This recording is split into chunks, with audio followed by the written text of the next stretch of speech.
Hello and welcome to Chapter 5, Section 5, Solving Polynomial Equations. Now our goal today is to solve higher order polynomial equations instead of just a quadratic function. And to do that, we have two real ways of doing this. The first way is by factoring. If you can factor it, great. That makes it really simple. You could factor by grouping, you could factor by taking out a GCF first. In example 1, we can take out a GCF. Everything has 5x. So if we take out a 5x, we're left with x squared minus 8x plus 20 equal to 0. Well, then we just have to factor this. So we get what's on top, this is a 20. On the bottom we get negative 8. Factors of 20 that add to negative 8 are negative 10 and positive 2. Remember, we can use our shortcut and put the x's in front. So we get 5x times x minus 10 times x plus 2 equals 0. Remember, you take each one of your factors, set them equal to 0, and solve for x. If we take 5x equal to 0, we get x equals 0. If we take x minus 10 equal to 0, x equals 10. And if we take x plus 2 equal to 0, x equals negative 2. There we have our answers. That makes it really easy. Now what happens if it's not factorable? Then we use our rational root theorem.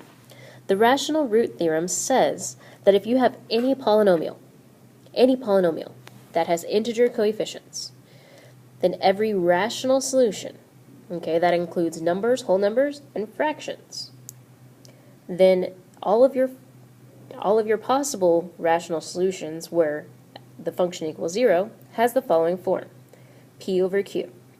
P is the last number over q, which is the first number. If our first number is 1, that makes it really, really easy. So let's go ahead and look at example 2 and let's apply this, because it's easier to understand if you can actually see the function. Here, our p is 24. Our q is the implied 1. So all of our possible solutions would be the factors of 24 over the factors of 1. P over q would be the factors of 24 over the factors of 1. Now remember, when we're talking about factors of 24, we're talking about numbers that can multiply to make 24. So we would have 1 as a factor of 24. 24 is divisible by 2. 24 is divisible by 3, 4, not 5, 6, not 7, 8, not 9, not 10, not 11, but 12. And then as we keep going up, right, we run out and we get to 24. So we would have all of those over the factor of 1, which is 1. But we have to include the positive and the negative version of each of those factors. So if I'm going to list my possible roots to try, I would have plus or minus 1 over 1, which is 1. I'd have plus or minus 2 over 1, which is 2.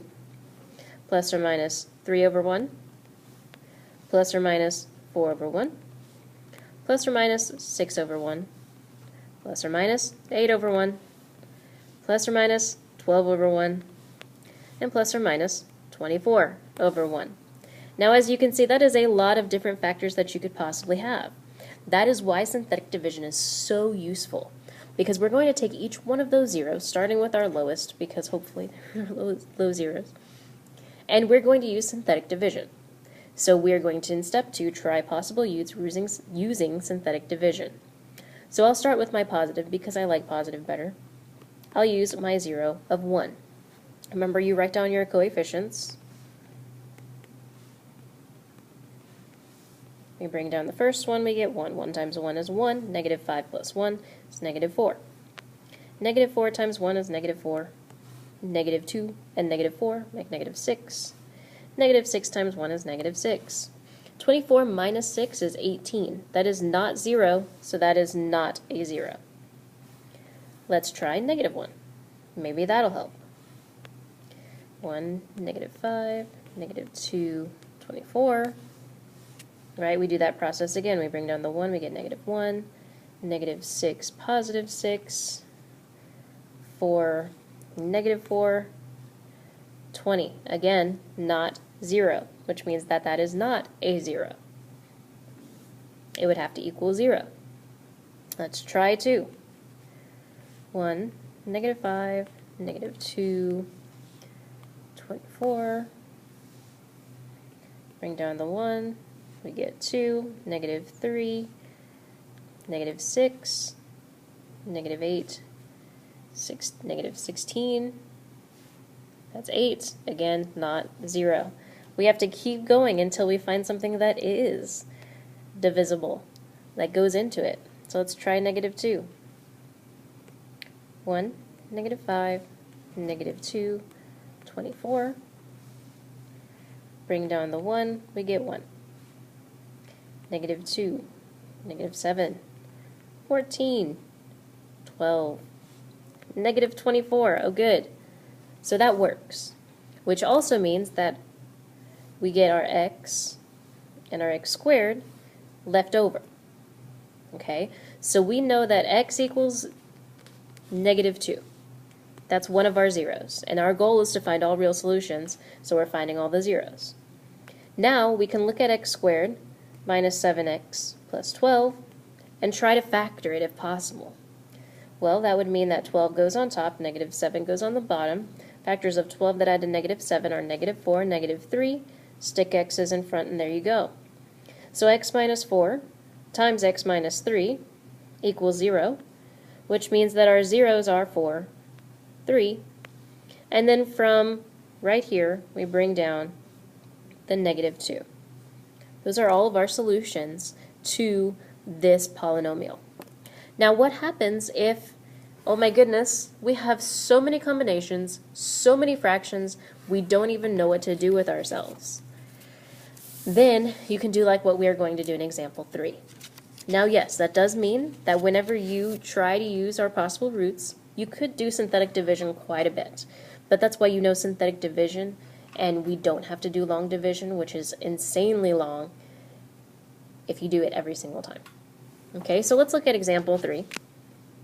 Example 3 is quite a long problem because look at our equation. We have a 4th power equation.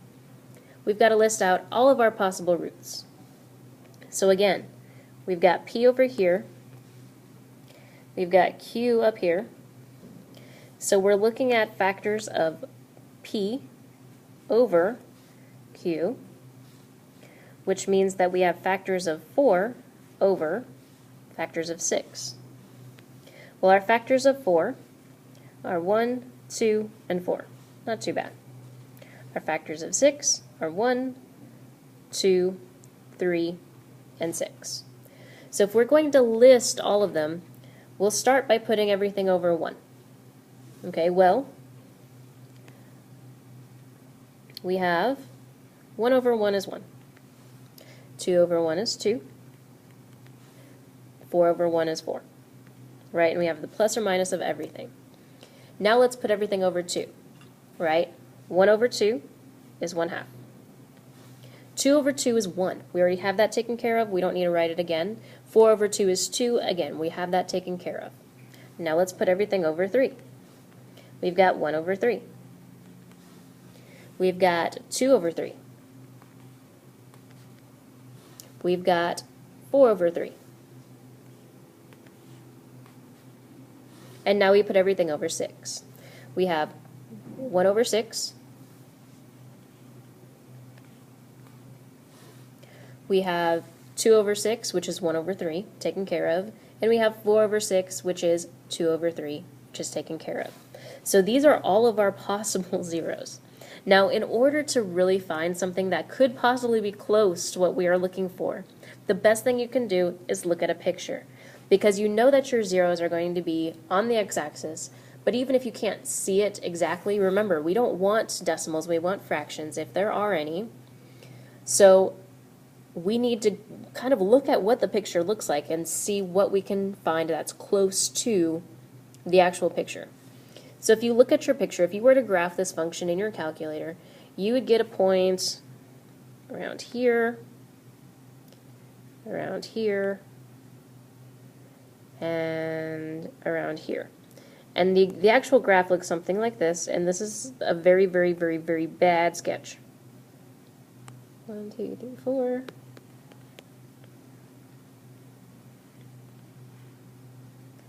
Okay, it goes through here, it goes all the way down forever. Not forever, it'll come back up. and then look like that. So we actually could end up with 4 zeros. We could end up with 3. We're not sure yet. We're going to try something in this area. Okay, so the negative side. Now for negative fractions, we have negative 2/3, negative 1/6, negative 1/3.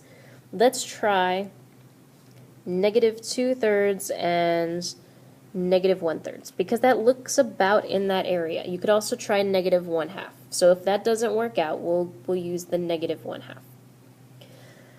On the right side, we've got this area right here. It's close to 1. So we might want to try a 1/3, a 1/2, a 2/3. So let's list those.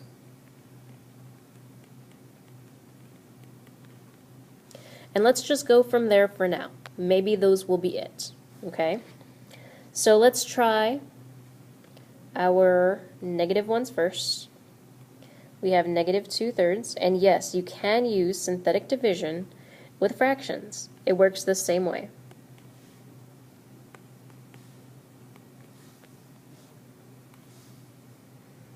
Okay, so we bring down the 6.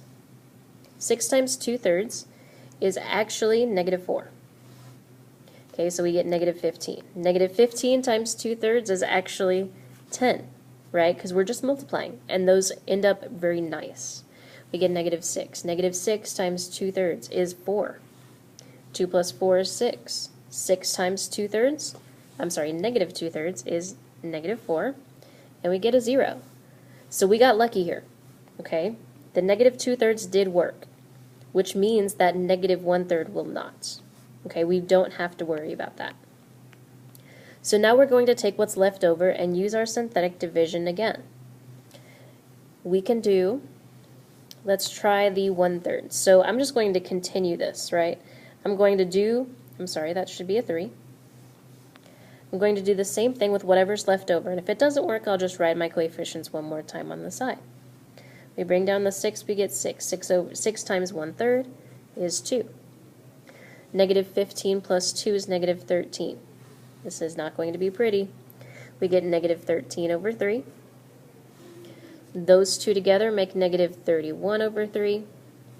Negative 31 over 3 times 1/3 is negative 31 over 9, and that is definitely not 0. Okay? No matter what it is, it's not 0, so this is not a 0. So let's try our 1/2, that last thing that we listed, and then we can look at more if it still doesn't work. Those were our coefficients from right here. Okay, so that's what I'm going to use because there's no point in using the original. We want to make it as small as possible. Alright, so we bring down the 6. 6 times 1/2 is 3. Negative 15 plus 3 is negative 12. 12 times 1/2 is negative 6. Negative 6 and negative 6 makes negative 12.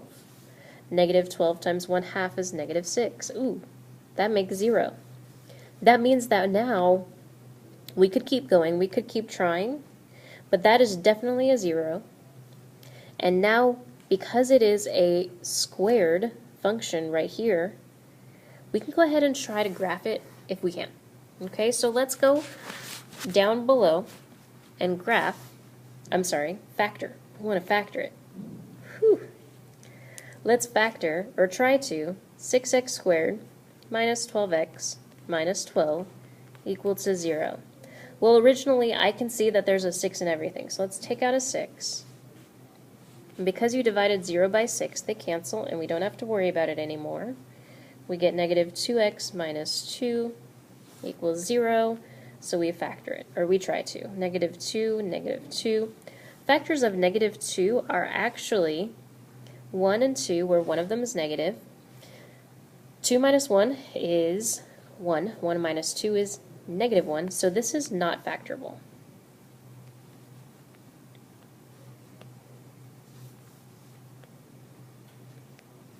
Which means that the only way to solve this equation is going to be by using the quadratic formula. So a equals 1, b equals negative 2, c equals negative 2, plug it in. X equals negative 2 plus or minus square root negative 2 squared minus 4 times 1 times negative 2 all over 2 times 1.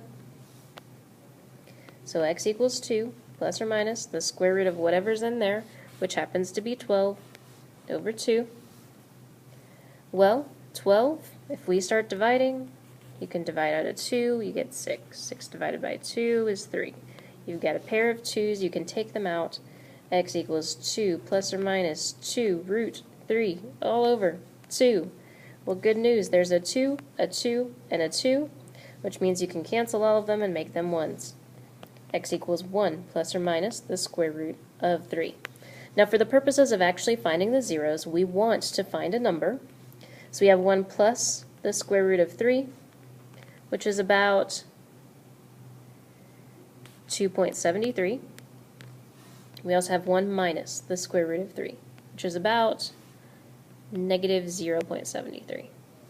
So my answers, my zeros, are these two numbers, as well as negative 2/3 and 1/2. And remember, we only like the decimals because there's nothing else that we could possibly have. Okay, and we found all of our zeros. If you look at the graph, you can kind of see it. If you look very closely, you can see that the left side actually crosses and comes back up.